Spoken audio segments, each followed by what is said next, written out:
Hello students. Now we are going to read the second part of the second chapter of class 12th UP board based on NCERT pattern. Students, we had already read till remain sourceless, which we can see on the upper side of the screen, remain sourceless. Now we read my acquaintance with the barefoot rag pickers leads me to Simapuri.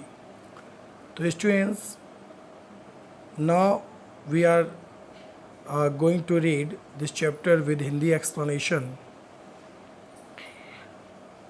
तो students, मैं आपको पहले part में बता चुका था कि जो हमारी लेखिका हैं वो साहिब से किस बारे में बात कर चुकी हैं और क्या क्या घटनाएं घट चुकी हैं, उस सब मैं आपको बता चुका हूं। अब इसके बाद क्या हुआ है वो देखते हैं। तो जो राइटर हैं वो कहती हैं, my acquaintance with the barefoot rag pickers leads to me Seemapuri. जो मेरी जान पहचान के जो मेरे लोग हैं वो क्या हो गया, विद बेयरफुट जो कि नंगे पैर हैं, रेग पिकर्स यानी कूड़ा बिनने वाले, वो मुझे कहाँ ले जाते हैं, सीमापुरी ले जाते हैं। सीमापुरी ले जाने का मतलब हुआ वो उनको सीमापुरी ले नहीं जाते हैं, मतलब उनका ध्यान, लेखिका का ध्यान, ये सब लोग जो कूड़ा बिनने वाले हैं सीमापुरी की ओर खींच रहे हैं। अब सीमापुरी क्या है, बताया गया है, a place of periphery of Delhi yet meals away from it. ये लगभग दिल्ली के आसपास है। पेरीफेरी मतलब उसकी सीमा से जुड़ा हुआ है, लेकिन इतना नहीं कि सीमा जुड़ा हुआ है। Yet meals away from it, इससे काफ़ी दूर है, काफ़ी मीलों दूर है। आगे लिखा हुआ मेटाफोरिफिकली। मेटाफोरिफिकली मतलब होता है कि तुलनात्मक ढंग से, मतलब कह दिया कि दिल्ली के आसपास है बट है उससे बहुत ही दूर। Those who live here are squatters who came from Bangladesh back in 1971। कह रहे हैं जो ये लोग हैं जो यहाँ रहते हैं ये सब क्या हैं, स्क्वाटर्स हैं। स्क्वाटर्स मीन्स रिफ्यूजीज़, मतलब बाहर कहीं से यहाँ पर रहने के लिए आए हैं। हु केम फ्रॉम बांग्लादेश, जो बांग्लादेश से आए थे। बैक इन 1971, 1971 में ये बांग्लादेश से आए थे यहाँ पर रहने के लिए। अब ये 1971 में ही बेटा क्यों आए थे, क्योंकि 1971 में क्या हुआ था, विभाजन हुआ था पाकिस्तान और बांग्लादेश का। पाकिस्तान बांग्लादेश पहले एक ही हुआ करते थे, फिर अलग हुए। तो जब पाकिस्तान और बांग्लादेश का विभाजन हुआ तो बहुत से लोग जो हैं बांग्लादेश से इंडिया में आ गए थे। उसमें वो पाकिस्तान में हुआ करते थे तो इंडिया में आ गए थे, उनकी गिनती इंडिया में होने लगी थी। तो इन्हें 1971 में हुआ था, तो कई लोग इंडिया आ गए थे, तो इसीलिए इनको स्क्वाटर्स बोला गया है, चूँकि रिफ्यूजीज हुए ना, शरणार्थी। साहब फैमिली इज़ एमंग देम, जो साहब की फैमिली थी वो भी इन्हीं में से एक थी। Seemapuri was then a wilderness. Seemapuri उस समय क्या हुआ करता था, वाइल्डरनेस यानी काफ़ी जंगली टाइप हुआ करता था। वहाँ पर कुछ था नहीं, वहाँ पर रहने लायक था नहीं वहाँ पर सीमापुरी, तो उसमें वैसा हुआ करता था। इट स्टिल इज़, और अभी भी लगभग वैसे ही है, कुछ खास चेंजमेंट नहीं आए हैं। But it is no longer empty, लेकिन अभी खाली नहीं है। मतलब at that time it was empty but now it is not empty, यानी कि अब खाली नहीं है, यहाँ पर लोग रहते हैं। वे कैसी कंडीशंस में थे, क्या उनके कंडीशन है रहने वालों की, क्या वहाँ पे हालात हैं सीमापुरी के, वो बताया गया है आपको। इन स्ट्रक्चर्स ऑफ मड, यानी कि कीचड़ का घर बना रखा है लोगों ने, जैसे कि आप लोगों गांव में देखा होगा मिट्टी के घर बनते हैं ना, वैसे ही बना रखा होगा। With roofs of tin and tarpaulin. Tarpaulin मतलब होता है, हम लोग जानते हैं तरपाल, तो टीन के और तरपाल के छतें बना रखी हैं। टीन समझते हो, जो टीन डाल दी जाती हैं छतों पर, तो टीन की छतें हैं और या तो तरपाल की छतें हैं, और इस तरह के घर बने हुए हैं। डिवाइड ऑफ सेवेज, इसकी बहुत कमी है वहाँ पर। सेवेज मतलब टॉयलेट की बहुत कमी है वहाँ पर टॉयलेट्स नहीं हैं, और ड्रेनेज की बहुत कमी है, नालियाँ भी नहीं हैं, और रनिंग वाटर, पानी निकलने के लिए जो जगह होती है उसकी बहुत कमी है। फिर भी लिव 10,000 रिग पिकर्स, लगभग 10,000 रिग पिकर्स वहाँ पर रहते हैं। रिग पिकर्स रिग पिकर्स कूड़ा बिनने वाले, अभी भी 10,000 लगभग वहाँ पर रहते हैं। बल्कि वहाँ पर टॉयलेट की बहुत समस्या है, नालियों की बहुत समस्या है, पानी बहने के लिए जो बनाए जाते हैं नालियाँ बनाई जाती है, चौड़ी चौड़ी नालियाँ बना दी जाती हैं, कुछ रास्ते दे दिए जाते हैं, नाले वाले बना दिए जाते हैं, वो सब ऐसा कुछ नहीं है वहाँ पर। They have lived here for more than 30 years without an identity. वो यहाँ पर रह रहे हैं बिना 30 मोर देन 30 ईयर्स, 30 साल से भी ज़्यादा हो गए यहाँ पर रह रहे हैं विदाउट एन आइडेंटिटी, और उनके पास कोई आइडेंटिटी भी नहीं है, मतलब कोई पहचान पत्र उनके पास नहीं है, फिर भी यहाँ पर 30 साल से ज़्यादा हो गए और रह रहे हैं। और उसके बाद लिखा है विदाउट परमिट्स, कोई परमिशन नहीं है उनके पास, बस रह रहे हैं वहाँ पर, कोई अनुमति नहीं है उनके पास। इट मीन्स गवर्नमेंट को उनको अनुमति नहीं दी रहने के लिए, मगर फिर भी रह रहे हैं, बट विद राशन कार्ड्स, लेकिन राशन कार्ड है उनके पास। That get their names on voters, जिसके माध्यम से उन्होंने वोटिंग लिस्ट में अपना नाम पा लिया है। And enable them to buy grain, और वो भोजन खरीदने लायक हो गए हैं। मतलब उनके पास कोई आइडेंटिटी नहीं है और कोई परमिशन नहीं है, बट उनके पास राशन कार्ड मिल गया है, और जिससे उन्होंने वोटर लिस्ट में अपना नाम भी चढ़वा लिया है। तो आप तो कह सकते हो ना कि आइडेंटिटी कोई नहीं थी मगर फिर भी सब हो गया है, तो नाउ दे हैव आइडेंटिटी। और जिससे क्या होता है कि वो अपना भोजन पा लेते हैं, उनको राशन मिल जाता है। Enable them to buy grain. Food is more important for survival than an identity. खाना जो है, भोजन जो है, ज़्यादा महत्वपूर्ण है किसी एक आइडेंटिटी के अपेक्षाकृत। मतलब भोजन मिलना चाहिए, आइडेंटिटी मिले या ना मिले कोई फ़र्क नहीं पड़ता। इफ़ एट द एंड, जो ये बातें बेटा मैं पढ़ाने जा रहा हूँ जो इन्वर्टेड कॉमास के अंदर है, ये कुछ लोगों ने, कुछ महिलाओं ने कही हैं, कैसे क्या कही है आगे आपको सब बताऊँगा। तो क्या कहा है महिलाओं ने वो पहले बोल दिया गया है, और महिलाओं ने कहा है, किस तरह की महिलाओं ने कहा है वो बाद में बोला गया है, ठीक। तो if at the end of the day we for survival sorry at the day we can feed our families and go to bed without an aching stomach, we would rather live here than in the fields that gave us no grain. तो if at the end of the day, यदि दिन के अंत में हम भोजन खा सकते हैं, our families, हमारी फैमिली भोजन खा सकती है, and go to bed without an aching stomach, और बिना पेट दर्द के जाकर हम लोग बिस्तर पर लेट सकते हैं। यानी भूख से जो पेट दर्द होता है वो हमको नहीं हो रहा है, हम लोग जाकर बिस्तर पर लेट जा रहे हैं, सुकून है हम लोगों को। तो कह रहा है ये चीज़, मतलब कह रहा है भैया कोई दर्द नहीं है पेट में, और जाके हम सुकून से जाके शाम को भोजन मिल जाता है, बिस्तर पर जाकर लेट जाते हैं। We would rather live here than in the fields that give us no grain. तो अच्छा है कि हम यहाँ पे हैं अपेक्षाकृत उस मैदान के जहाँ पर हमारे लिए भोजन ही नहीं है। यानी यहाँ वो रहते थे, वहाँ पर खेतों में उपजाऊ खेती नहीं थी, तो वहाँ पर कुछ उग नहीं सकता था, तो खाने को अनाज नहीं मिलेगा, तो उससे अच्छा है कि यहाँ रहें, आकर ज़्यादा बेटर है, खाने को मिल तो रहा है, शाम को सोते समय पेट में दर्द तो नहीं हो रहा है। से a group of women in tattered saris, मतलब कुछ फटी पुरानी टाइप की फटी साड़ियाँ जो थी, जर्जर साड़ीज़ पहने हुए कुछ महिलाएँ थीं, उन महिलाओं का जो ग्रुप था वो ये बात कहता है। व्हेन आई आस्क, वो भी कब कहता है, When I asked them why they left their beautiful land of green fields and rivers, जब मैंने उनसे पूछा कि तुमने अपना सुंदर सा और हरी भरी मैदानों से और नदियों से भरा हुआ जगह क्यों छोड़ दी, यहाँ क्यों आ गए, तो उन्होंने बताया कि उस जगह से अच्छा है कि यहाँ रहें, जब हमको अनाज नहीं मिल सकता तो इससे अच्छा यहीं पर रहें हम।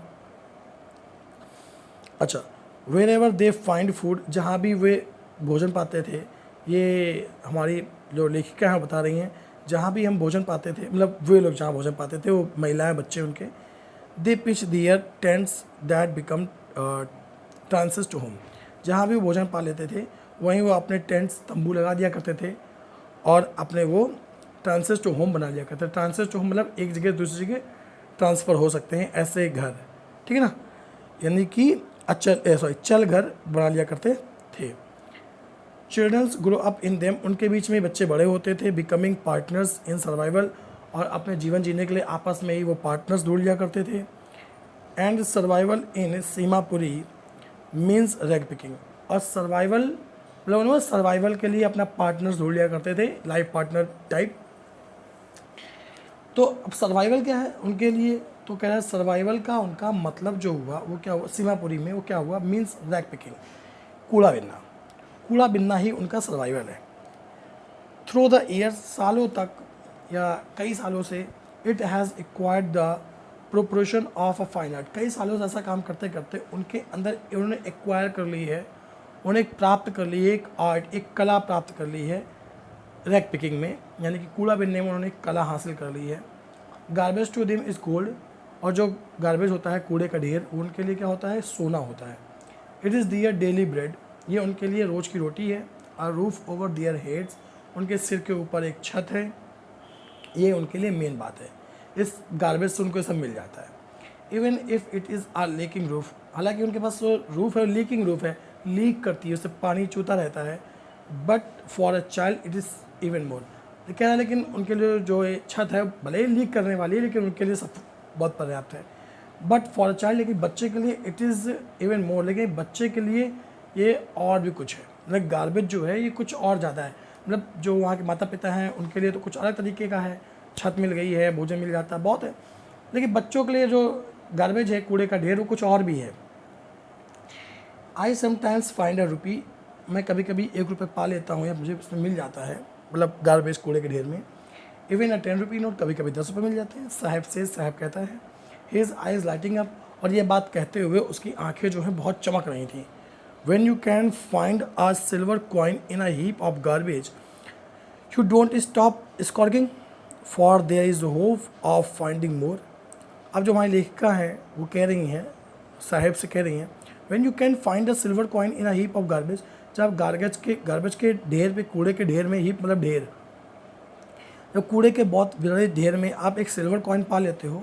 सिल्वर का मतलब हो गया जो भी सिक्का पा, जो नहीं कि चांदी का सिक्का, मतलब हो गया जो भी आप 1 रुपये 2 रुपये का जो सिक्का पा लेते हो, तो यू डोंट स्टॉप स्कॉर्गिंग, तो आप ढूंढना तो बंद करते नहीं होगे, या खगोलना तो आप बंद करते नहीं होगे। फॉर देयर इज होप, इस उम्मीद में आप फाइंडिंग मोर की और मिल जाएगा, मतलब और अधिक पाने की आशा में आप इसको ढूंढना तो बंद करते नहीं होगे। It seems that for children, ऐसा ही प्रतीत होता है बच्चों के लिए।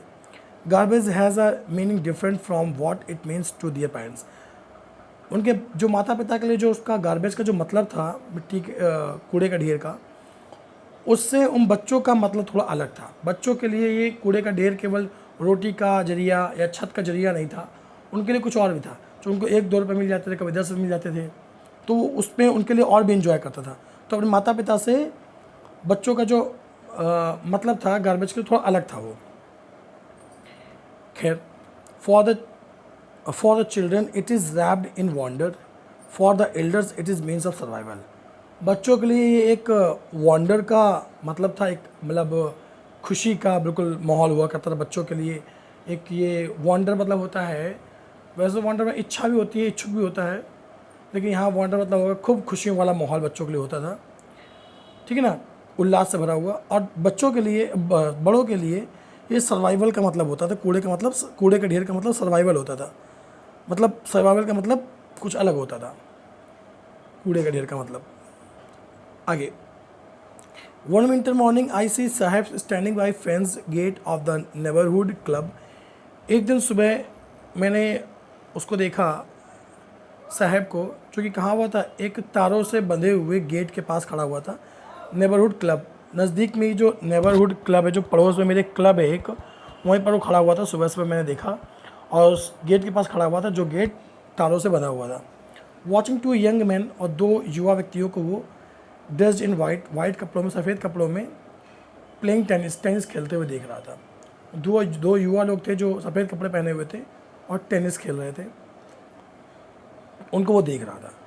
आई लाइक द गेम, मैं ये गेम पसंद करता हूँ। ही हुम्स, उसने हाँ में सिर को हिलाते हुए कहा, हाँ मैं ये गेम पसंद करता हूँ। Content to watch it standing behind the fence, और वो उस फेंस के पीछे वही तारों का जो जमावड़ा था, जो तार में गेट बंधा हुआ था, उस तारों के पीछे से खड़े होते हुए कंटेंट संतुष्टि के भाव से वो इसे देख रहा था। I go inside when no one is around, मैं इसके अंदर चला जाता हूँ जब कोई भी आसपास नहीं होता है। ये मतलब साहब बता रहा है लेखिका को कि मैं अंदर चला जाता हूँ जब कोई नहीं होता है। वो भी कैसे, ही एडमिट्स, वह अनुमति दे देता है। कौन, the gatekeeper lets me use the swing, और जो गेट कीपर है वो मुझे झूले को इस्तेमाल करने के लिए अनुमति दे देता है, साहब बता रहा है। साहब भी इज़ वेयरिंग टेनिस शूज, साहब भी अब टेनिस शूज़ पहने हुए हैं। दैट लुक स्ट्रेंज, जो टेनिस शूज़ थोड़े अजीब दिखाई पड़ रहे हैं। ओवर हिज डिसकलर्ड शर्ट, उसके उस डिसकलर्ड शर्ट में जिस शर्ट का कपड़ा रंग जा चुका है, तो रंगहीन शर्ट में जो जूते पहने हुए थोड़ा अजीब दिखाई पड़ रहा है। एंड शॉर्ट्स, और जो वो शॉर्ट्स पहने हुए, हाफ पैंट पहने हुए, वो भी थोड़ा अजीब दिखाई पड़ रहा है। उस हाफ पैंट और शर्ट में वो जूते अजीब दिखाई पड़ रहे हैं। Someone gave them to me, किसी ने मुझे दिए हैं। साहब बताता है किसी ने उसको जूते दिए हैं। He says in the manner of an explanation, उसने ये बात एक व्याख्यान के रूप में कही, एक्सप्लेन के रूप में कही। The fact that they are discarded shoes of some rich boy, यह सत्य है कि ये जो जूते हैं निश्चित ही उसको किसी अमीर बच्चे के ने डिस्कार्डेड किया होगा, तिरस्कार किया होगा, जूतों को हटा दिया होगा, तो उसको जूते पहनने के लिए मिले हैं। Who prefers refuse to wear them because of a hole in one of them, कह रहा कि who prefers, जिसने इसको प्रेफर रिफ्यूज़ करना ही प्रेफर समझा होगा, सही समझा होगा, प्राथमिकता दी होगी उस बच्चे ने, इस बच्चे ने, टू वियर पहनने से, them because of a hole in one of them, चूँकि उन जूतों में एक छेद था इसलिए बच्चे ने इसको हटाना ही सही समझा होगा, तो वो उसने जूते दे दिए साहब को। डजेंट लिखा है, डज नॉट बोदर हिम, जो उससे मैच नहीं कर, जो जूते थे दोनों आपस में मैच नहीं कर रहे थे। For one who has walked bear foot, और कह रहा है एक उस बच्चे के लिए जो बेयर फुट मतलब कि नंगे पैर हर जगह टहला करता है। Even shoes with a hole is a dream come true, भले ही एक छेद वाले जूते ही सही, देखो उसका स्वप्न तो पूरा हो गया।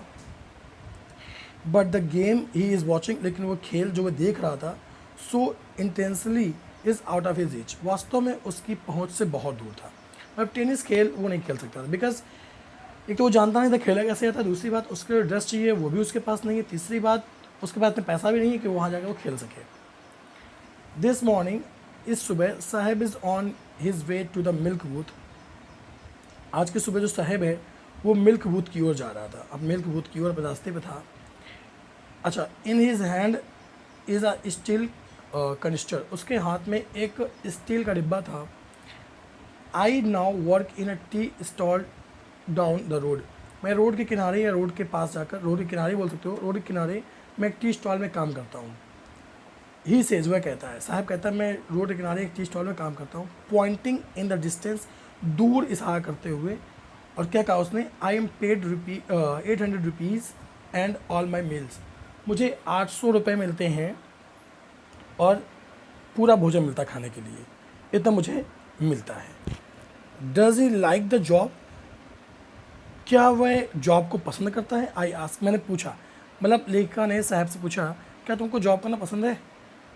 ही हिज फेस, उसका चेहरा, आई सी, मैं देखा कहती मैं देखती हूँ कि उसका चेहरा जो है has lost the care free look, उसके चेहरे में जो केयर फ्री लुक कभी हुआ करता था, एक संतुष्टि का भाव होता था, चिंता नहीं होती थी, वो चिंता मुक्त चेहरा उसका अब नहीं था।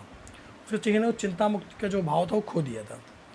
The steel canister seems heavier than the plastic bag he would carry so lightly over his shoulder, कह रहे जो कनिस्टर था जो कि बहुत छोटा था, वो ज़्यादा उसको हैवी भारी लग रहा था अपेक्षाकृत उस प्लास्टिक के झोले के, प्लास्टिक के झाल के अपेक्षाकृत जो अपने कंधे में बड़े आराम से लड़का घुमा करता था। आप लोगों ने देखा होगा जो कूड़ा बिनने वाले होते हैं वो क्या करते हैं, वो अपने कंधों पे झाल लगा लेते हैं, झाल बोलते हैं ना लोग, प्लास्टिक की बोरी टाइप से, तो उसी में कूड़ा भरा करते हैं, तो उसको काफ़ी कूड़ा होता है उसमें, मगर वो उसको फिर भी हल्का लगता था। और ये कनिस्टर, उसको छोटा सा कनिस्टर, उसमें चाय आती है केटली, वो उसको बहुत भारी लग रही थी। अच्छा, ऐसा क्यों था वो सुनो। द बैग वॉज हिज, क्योंकि जो बैग था प्लास्टिक वो उसका हुआ करता था। The canister belongs to the man, और ये कनिस्टर है, ये केटली है, ये उस आदमी की है who owns the tea shop, जो टी शॉप का मालिक है, ये उसकी है। Sahib is no longer his own master, साहब अब खुद का मालिक नहीं रहा, मतलब साहब अब खुद के स्वतंत्र रूप से काम नहीं कर सकता, वो दूसरे के अंदर में काम कर रहा, वो मालिक नहीं रहा। बेटा आई थिंक आप लोग को समझ में आ गया होगा students. If you have any doubts then you go to doubt section और comment section and puts your doubt, I will clear them. And the second part of this chapter, I want to drive a car. This story is about Mukesh, who is also a good boy like Saheb. तो वो story आपको next video में बताई जाएगी। Okay. तो next story actually में जो chapter है ये दो पार्ट से बटा हुआ है. The first part we have already read and the second part I want to drive a car, we will be read it. Okay, so कोई प्रॉब्लम होती है जो बताएं. वीडियो आपको समझ में आता है स्टूडेंट्स तो प्लीज़ शेयर जरूर करें, प्लीज़ शेयर जरूर करें. ओके, जय हिंद.